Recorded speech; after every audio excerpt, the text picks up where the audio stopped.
বাবারা মেয়েদের ভাত কাপড়ের অভাবে বিয়ে দেন না, বিয়ে দেন সমাজের নিয়মে, সময়ের চাপে, আর এক অদৃশ্য ভয়কে বুকে নিয়ে।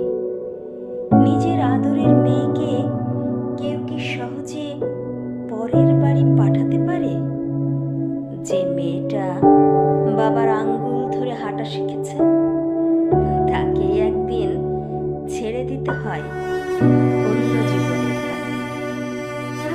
যদি বিয়ে দেওয়ার নিয়ম না থাকতো, হয়তো কোনো বাবা তার মেয়েকে খোঁটা শোনানোর ভয়ে দূরে পাঠাতো না, নিজের বুকের ভেতরে সারা জীবন আগলে রাখত। কারণ বাবার কাছে মেয়েরা কখনো বড় হয় না, সবসময় বাবার ছোট্ট রাজকন্যাই থেকে যায়।